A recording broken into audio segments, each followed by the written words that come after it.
Cascade Hoops Talk, Billy D. Hey, walking through the lobby here, I've never met you, Coach. Coach Noel Emenhiser, Madonna. Thanks a lot for being on. It's a pleasure to finally meet you. First off, just talk about the experience getting here to Kansas City. You walk in the big hotel, the Municipal's right next door, and you're going to be playing on Friday. Well, first, thanks for making an introduction.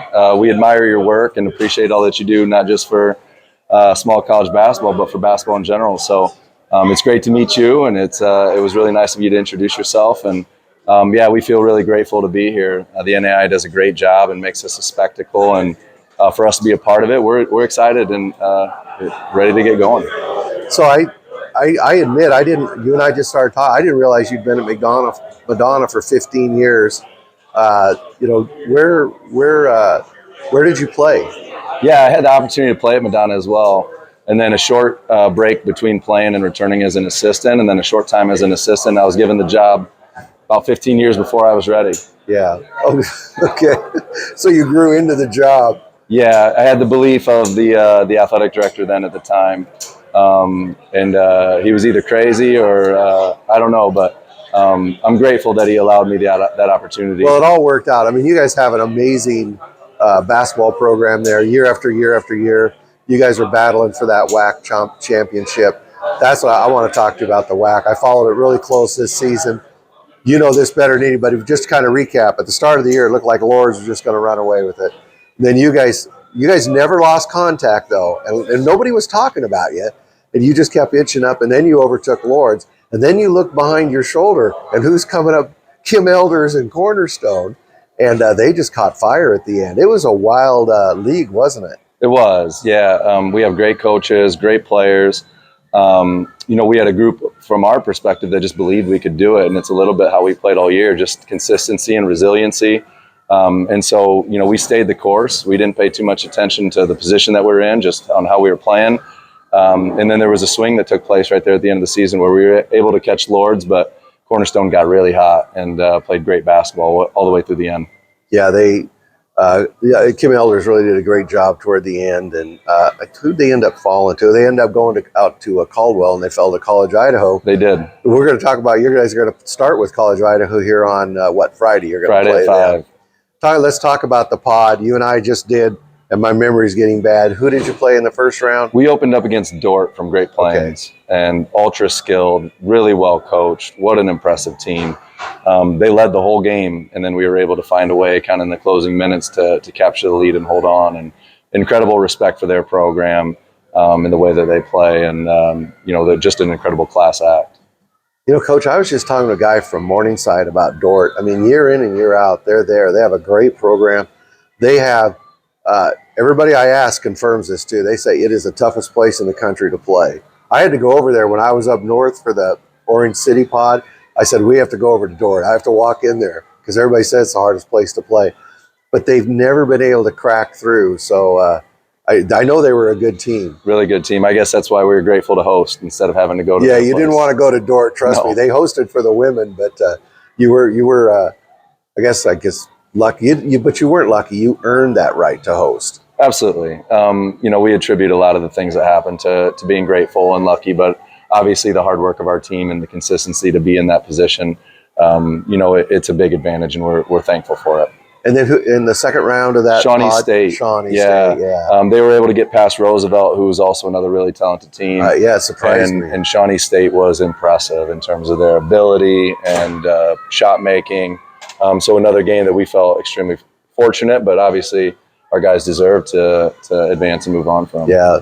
I don't know. Did you get to watch that Shawnee State Roosevelt game? We did. Yeah, we structured it so that we played the first game on Friday. Okay. And then we were able to sit. So you got a little more rest? Well, rest a little bit, clear eyes to watch our opponent, and we knew exactly what time our game would start.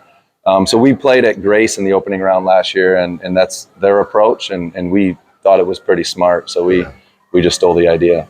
But Roosevelt was just tough as nails all year long. I was really surprised Shawnee State got by him. That must have been a good game, huh? Well, I think Roosevelt was an outstanding team, and it was testament to how good Shawnee was as well. So two really great teams, and to watch them go at it was impressive. And for our team to respond and step up on short preparation and play a team, that well, I was really excited. Coach, what does it mean for, your team, your program, the school, the school, as well as your fan base, the community? What does it mean to them for you to get here to Kansas City, get to play on the big stage? We don't have the longest basketball history at Madonna, and only over the last 10 years or so have we become relevant in the WAC, and we're beginning to become, I hope, relevant around the NAIA. But it means an awful lot, and we play for them, and we work to play within the values that the community responds to and appreciates. We have a hardworking, unselfish, really gritty group, and our area in metropolitan Detroit and our community really enjoys and responds to that. So, we're grateful to represent them in a way that we think is fitting for the values of the school and the community, and we're excited to do the best we can out here to continue that. It's interesting you say it, because when I think of Madonna basketball, I think of blue-collar basketball. That's the first thing that comes to mind. So it's interesting you say that.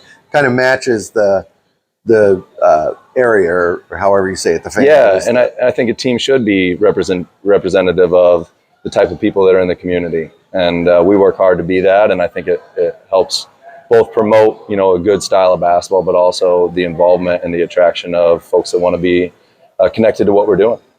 Now, I'm doing this from memory, but I don't think you guys are a stranger to College Idaho. Didn't you go out there a couple years ago for their Taco Bell tournament? Yeah, we went out there last year at Thanksgiving. Yeah, we played Eastern Oregon and them, and they beat us up pretty good. And I think we learned a lot from that.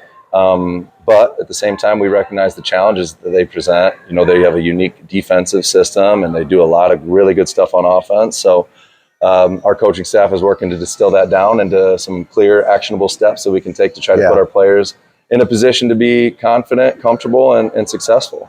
But that does give you a bit of a starting point, because the team hasn't changed. They a little bit of change in personnel, but it's pretty much the same team as last season. So that gives you a good baseline to start from, doesn't it? Yeah, it just shows us what a challenge it is. And they got a great team. They're really well coached. Yeah.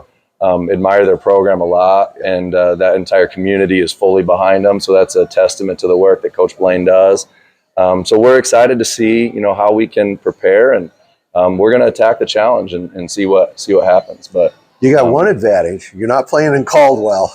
That is not an easy place to play. No, sir, but they travel well, so we're looking forward to that. They do travel well. They will have a lot of fans here. You get a lot of fans, you think, or I don't know who's coming? Yeah, get down here to Kansas City. This is amazing basketball here. We have a great group of supporters, and many of them make an effort to be here. And those that aren't, we know they'll be cheering from home. Absolutely.